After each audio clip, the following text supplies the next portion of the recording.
My name is John O'Mahony and I am a MA student in Digital Cultures.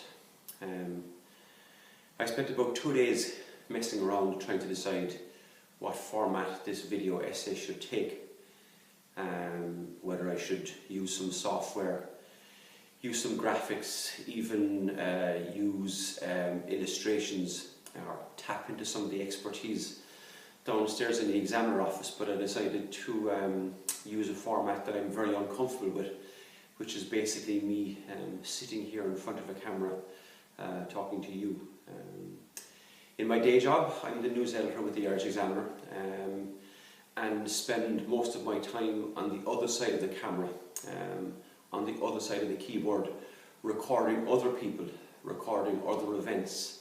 So for this exercise I decided to, I suppose, come out of my comfort zone and flip that around and put the camera on. As a news editor, I'm very comfortable with some formats, obviously text, but have never done much, haven't done much to camera. So my whole role as editor in this process has been a steep learning curve. I'm not quite sure what the equivalent of a cutting room floor is in the digital space, but I must have spent about 10 hours yesterday. First of all, trying to set up a camera angle, find a suitable location, testing lighting, testing sound, and then putting together a script, something that I could actually work with.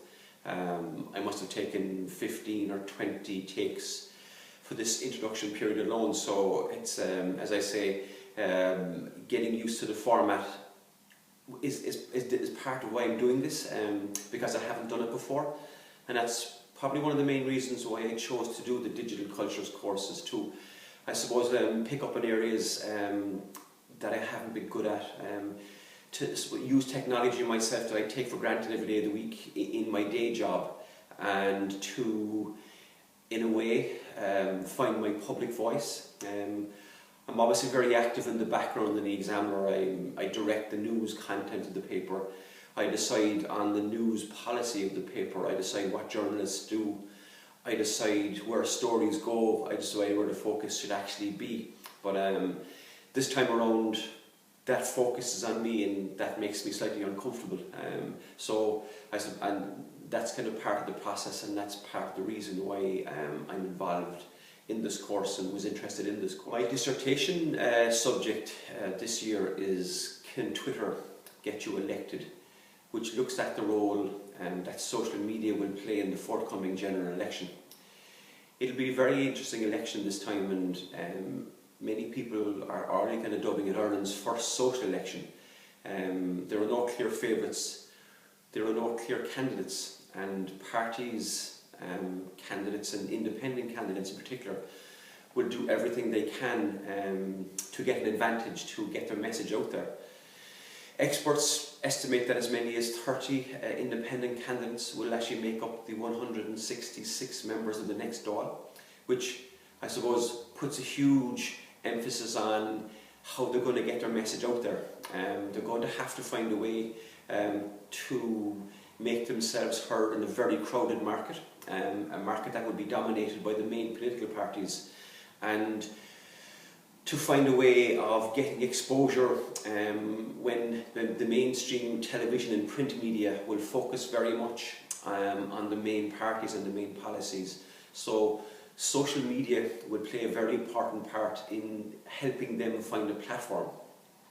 To put it in perspective, in the last election, at the time of the last election, 2011, a Red C poll showed that 8% of the population had a smartphone, and 27% of the population had some sort of iPad or tablet.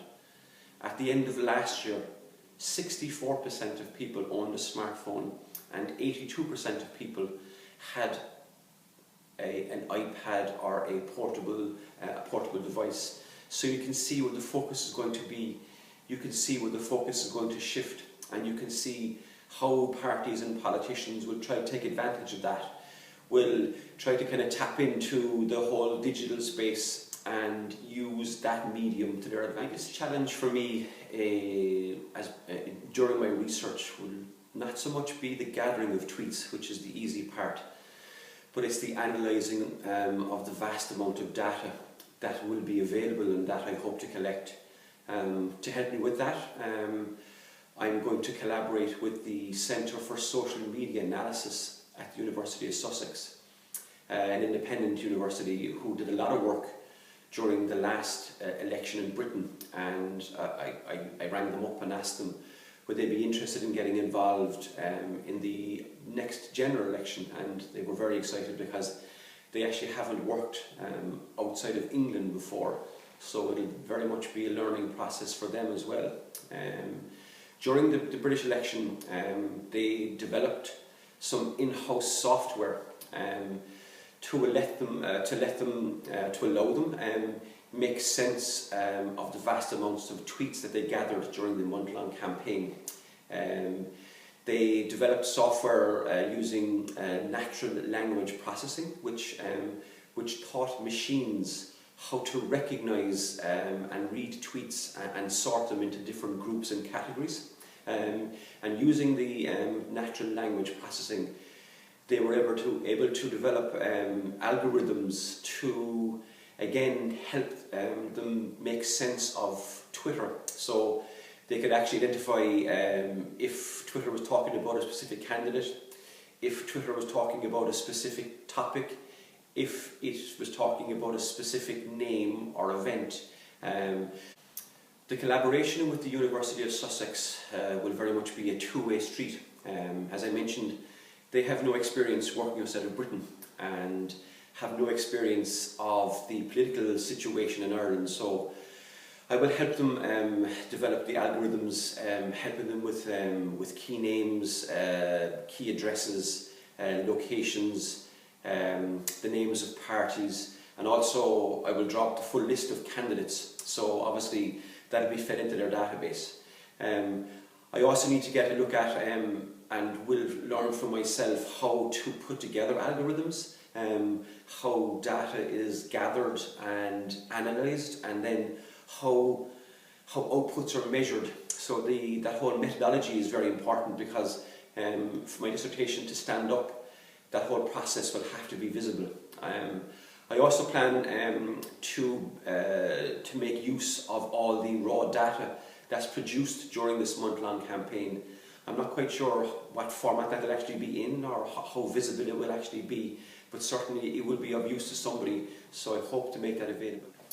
And of course, all politics is local, so one specific focus of my research will be on Cork alone, and I'm hoping again with the university to develop algorithms to focus on Cork for 1 week of the campaign, to see if we can identify what local issues, what local candidates Twitter is talking about, who's winning on Twitter, who's losing on Twitter, the key moments, the gaffes, who made the biggest impact, and as well as mapping tweets nationally.